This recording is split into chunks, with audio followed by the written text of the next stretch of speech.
សួស្តីបងប្អូនជនរួមជាតិខ្មែរជាទីគោរព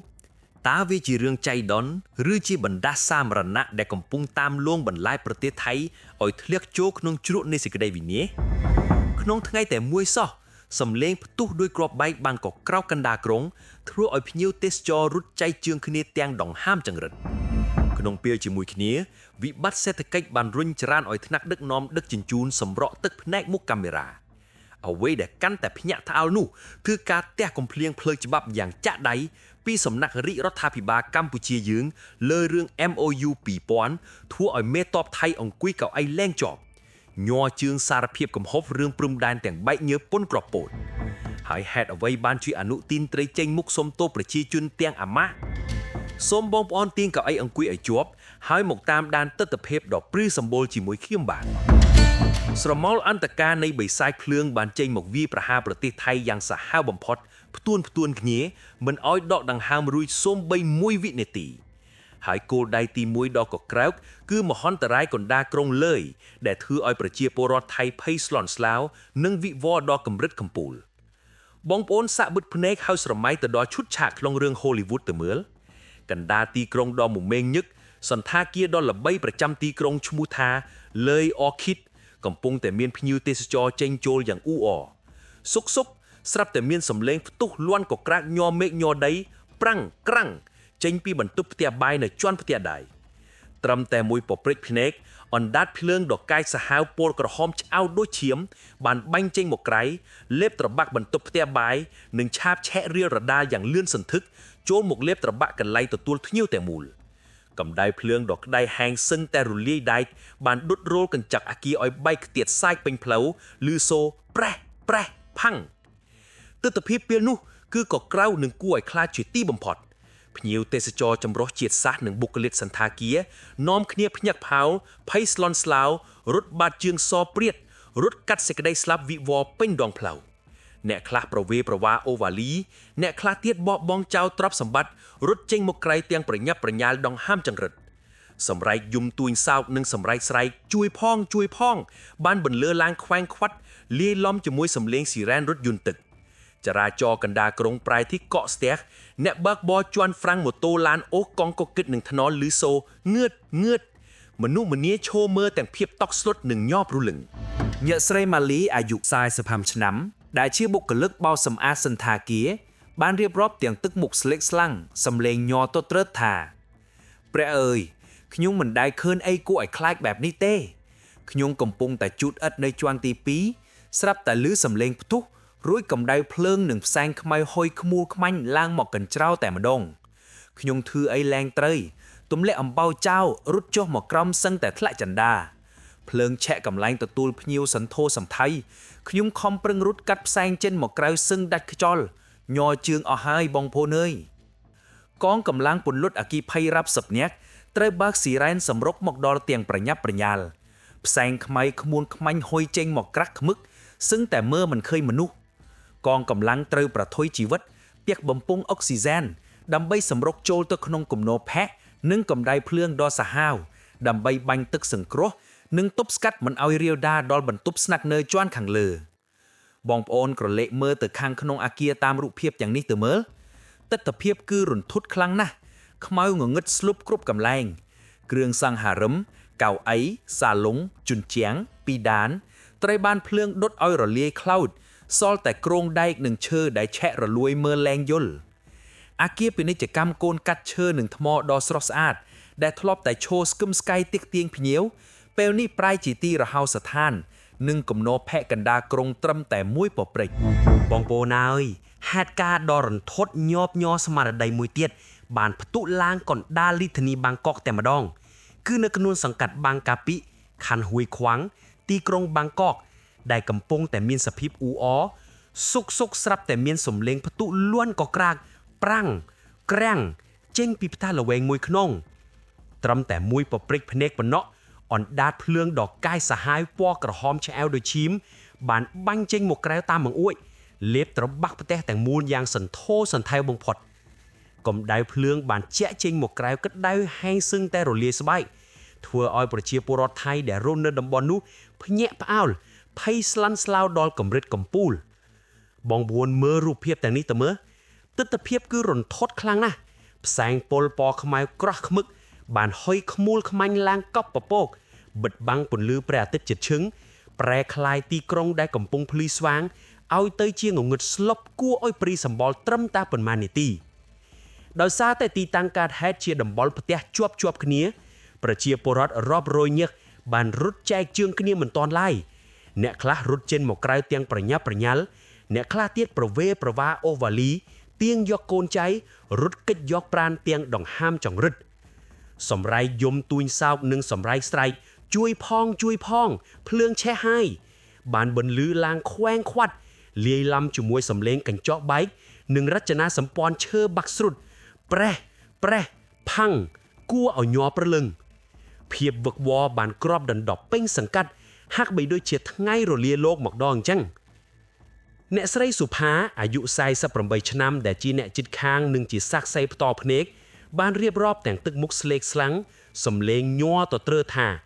ព្រះហើយខ្ញុំកំពុងតែរៀបចំអីវ៉ាន់លក់ស្រាប់តែឮសំឡេងផ្ទុះក៏ក្រឹកដីគ្រាន់តែងាកទៅមើលឃើញភ្លើងក្រហមចង្អៅឆាបឆេះខ្ពស់កប់ដំបូលបាត់ទៅហើយផ្សែងខ្មៅហុយចូលមុខឆ្លក់សឹងដាច់ខ្យល់ខ្ញុំភ័យញ័រជើងអស់ហើយធ្វើអីលែងត្រី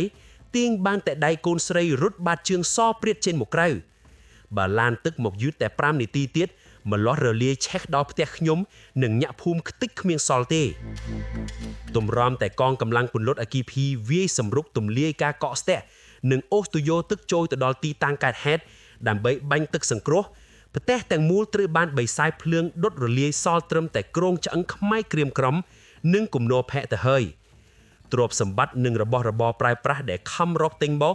ត្រូវរលាយសូន្យត្រឹមមួយប៉ព្រិចភ្នែកហេតុការណ៍នេះបានបន្សល់ទុកនូវស្លាកស្នាមនៃភាពភ័យខ្លាចយ៉ាងជ្រៅនៅក្នុងបេះដូងប្រជាជនប៉ុន្តែអ្វីដែលធ្វើឲ្យអ្នកឃើញហេតុការណ៍ស្រក់ទឹកភ្នែកនិងសង្វេគជាទីបំផុតនោះគឺសោកនាយដកម្មដែលបានវាយប្រហារចំកណ្ដាលបេះដូងខេត្តសូរិនស្រមោលអន្តការនៃបិសាចភ្លើងនេះវាពិតជាគ្មានក្តីមេត្តាឡើយវាបានហកទៅលេបត្របាក់ផ្ទះឈើកូនកាត់ថ្ម2ជាន់មួយខ្នងដែលជារបស់លោកតាស៊ុំចិត្តអាយុ76ឆ្នាំទាំងកំរោលបងប្អូនសាកស្រមៃមើលចោះក្នុងវ័យ76ឆ្នាំលោកតាគួរតែបានរស់នៅយ៉ាងស្ងប់ស្ងាត់ក្នុងខ្ទមបកតតែរឿងដ៏ព្រឺសម្បុរបានកើតឡើងពេលដែលអណ្ដាតភ្លើងដ៏កាយសាហាវពណ៌ក្រហមឆ្អៅបានផ្ទុះឡើងយ៉ាងសន្ធោសន្ធៅលេបត្របាក់រចនាសម្ព័ន្ធផ្ទះទាំងមូលត្រឹមតែមួយប៉ព្រិចផ្លែកសំឡេងផ្ទុះនិងសំឡេងឈើបាក់ស្រុតប្រេះផាំងបានលន់ក៏ក្រើកភូមិអ្នកភូមិរត់ចែកជើងគ្នាមិនទាន់ស្រែកឆោឡៅវឹកវរពេញភូមិលោកតាកំសុតដែលទុនខ្សោយទៅហើយនោះបានត្រឹមតែរត់គេចខ្លួនចេញមកក្រៅទាំងដង្ហើមចង្រិតអ្វីដែលធ្វើឲ្យមហាជនរឹតតែខ្លោចចិត្តនឹងស្រក់ទឹកភ្នែកតាមនោះគឺនៅក្នុងផ្ទះដែលកំពុងតែឆាក់រលាយនោះមានសម្ពុតសូបដ៏មានតម្លៃជាង40ផ្ទាំងសម្ពុតសូបទាំងនេះមិនមែនគ្រាន់តែជាក្រណាត់ធម្មតាទេតែវាគឺជាញើសឈាមនិងដង្ហើមដែលលោកតាបានខិតខំត្បាញនិងសន្សំទុកមួយជីវិតសម្រាប់ទុកគ្រាន់ដោះស្រាយបញ្ហាក្នុងវ័យជរាតែពេលនេះកម្ដៅភ្លើងដែលក្ដៅសឹងរលាយដែកបានប្រែក្លាយក្តីសង្ឃឹមចុងក្រោយរបស់លោកតាឲ្យក្លាយជាផេះផង់ហោះហើរតាមខ្យល់បាត់ទៅហើយក្រោយពេលភ្លើងរលត់សល់តែសសរថ្មឈរចង្អោលោកតាវ័យ76ឆ្នាំរូបនេះបានដួលទុនជង្គង់អង្គុយអបក្បាលជង្គង់យំទួញសោកសម្លឹងមើលគំនរផេះដែលធ្លាប់ជាផ្ទះរបស់ខ្លួនដោយទឹកភ្នែករហាមទីបំផុតក្នុងវ័យចំណាស់នេះគាត់លែងសល់អ្វីទៀតហើយបងប្អូនហើយបិសាចភ្លើងដ៏សាហាវយងខ្នងនេះវាមិនរើសមុខឡើយវាមិនត្រឹមតែលេបត្របាក់ផ្ទះសម្បែងប្រជាជនទេសូម្បីតែសរសៃឈាមសេដ្ឋកិច្ចក៏វាប្រឡ័យចោលគ្មានក្តីមេត្តាដែរបងប្អូនសាកស្រមៃទៅមើលស្រមោលគ្រោះកាចបានហោះទៅបង្កភាពវឹកវរដល់កម្រិតកំពូលនៅលើដងផ្លូវជាតិខ្សែ33ឯណោះវិញរថយន្តសណ្ដោងខ្នាតយ៉ាក់ trailer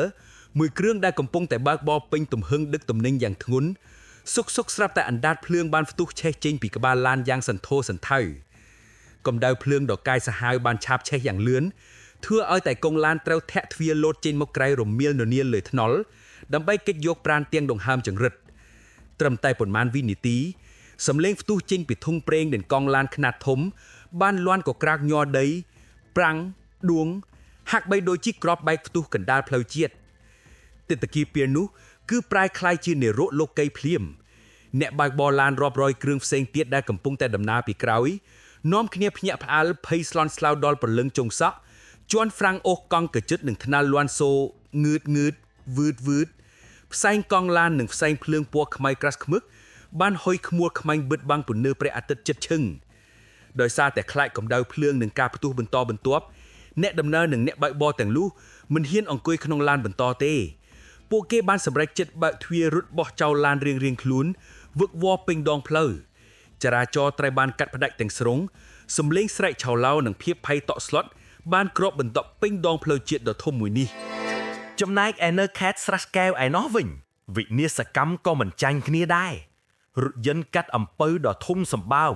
តម្លៃរាប់លានបាតដែលជាញើសឈាមរបស់ប្រជាកសិករកំពុងតែបញ្ឆេះម៉ាស៊ីនធ្វើការកណ្ដាលចំការដ៏ធំល្វឹងល្វើយសុកក៏ត្រូវបិសាចភ្លើងវាយលុកលេបត្របាក់យ៉ាងកញ្ជ្រោល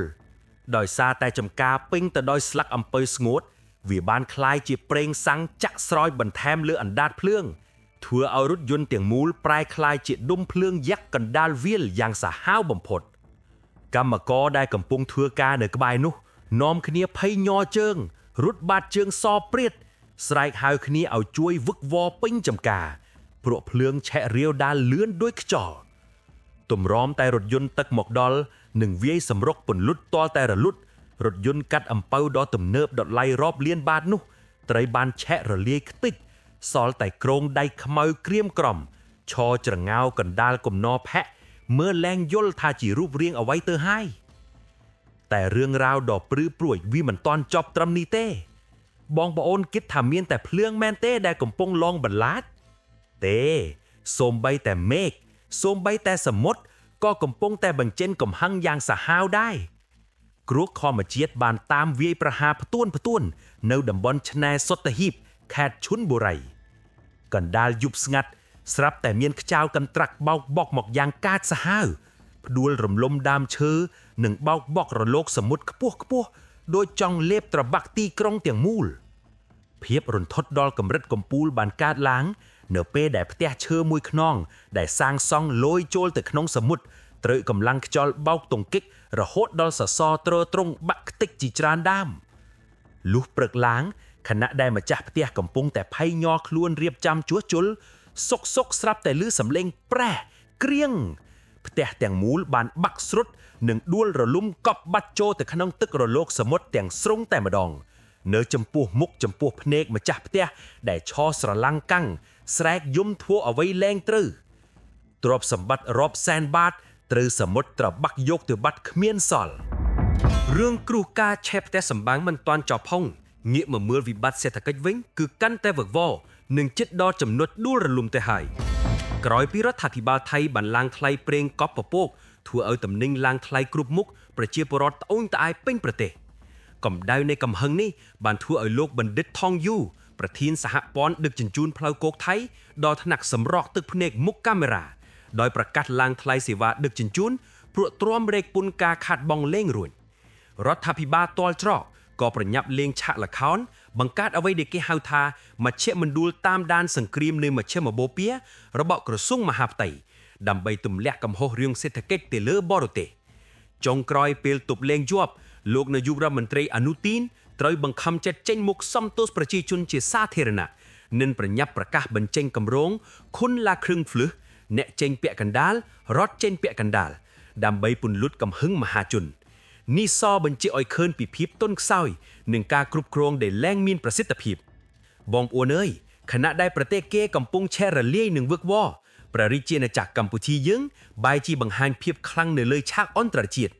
ក្រោយពីរាជរដ្ឋាភិបាលយើងបញ្ចេញអាវុធការទូតបកអាក្រាតទង្វើទាហានថៃដែលយកកុងតឺន័រនិងបន្លាលួចមករាំងព្រំដែនរួចមកកងទ័ពថៃអង្គុយលែងជាប់កៅអីតែម្ដងលោកឧត្តមសេនីយ៍តូវិនថៃស៊ូវ៉ារីអ្នកនាំពាក្យកងទ័ពជើងគោកថៃត្រូវចេញមុខកែវាយទាំងបែកញើប៉ុនក្របពោតតាំងខ្លួនជាអ្នករងគ្រោះដើម្បីបិទបាំងភាពអាម៉ាស់របស់ខ្លួនរឹតតែក៏គ្រើកទូទៀតឥទ្ធិពលការទូតរបស់កម្ពុជាបានធ្វើឲ្យឆាកនយោបាយថៃរងក់រងើលោកស៊ីហាសាក់រដ្ឋមន្ត្រីការបរទេសថៃដល់ថ្នាក់ញ័រជើងសារភាពមុខកាសែតថាការចង់លុបចោលកិច្ចព្រមព្រៀង MOU លែងមានសុពលភាពតាមចិត្តឯងគឺមិនអាចធ្វើទៅបានទេត្រូវតែឆ្លងកាត់គណៈរដ្ឋមន្ត្រីនិងត្រូវតែចរចាសុំការយល់ព្រមពីកម្ពុជាជាដាច់ខាតនេះហើយជាភាពចោះញោមចំពោះច្បាប់អន្តរជាតិនិងភាពវៃឆ្លាតរបស់ថ្នាក់ដឹកនាំកម្ពុជាយើងដើម្បីបិទបាំងភាពភ័យស្លន់ស្លោទុនខ្សោយនិងតលច្រកនេះកងទ័ពថៃបានត្រឹមតែរៀបចំឆាកល្ខោនធ្វើសម្ពយុទ្ធផ្លូវអាកាសខ្នាតធំ Coop Tiger 2026 ដោយអូសទាញយកមហាអំណាចមកឈរអំសងខាងថតរូបបង្អួតយន្តហោះចម្បាំងកណ្ដាលមេឃតែទង្វើនេះវារឹតតែធ្វើឲ្យប្រជាជនគេសោយចំអកព្រោះប្រជាជនកំពុងត្រូវភឿងឆេះផ្ទះនិងដាច់ពោះតែមេតបបែរជាយកលុយទៅដុតចោលលើមេឃទៅវិញតើបងប្អូនយល់យ៉ាងណាដែរចំពោះគ្រោះកាចផ្ទួនដែលកំពុងអង្រួនប្រទេសថៃឲ្យវឹកវរដល់កម្រិតនេះសូមបងប្អូនចូលរួមបញ្ចេញមតិនៅខាងក្រៅវីដេអូនេះទាំងអស់គ្នាកុំភ្លេចជួយចុច like ចុច share វីដេអូនេះទៅកាន់បងប្អូនខ្មែរយើងឲ្យបានទស្សនាគ្រប់គ្នានិងជួយចុច subscribe ដើម្បីជាកម្លាំងចិត្តនិងទទួលបានការវះកាត់ព័ត៌មានក្តីៗទាន់ហាត់ការជារៀងរាល់ថ្ងៃសូមអរគុណសម្រាប់ការតាមដានទស្សនានិងសូមគោរពលា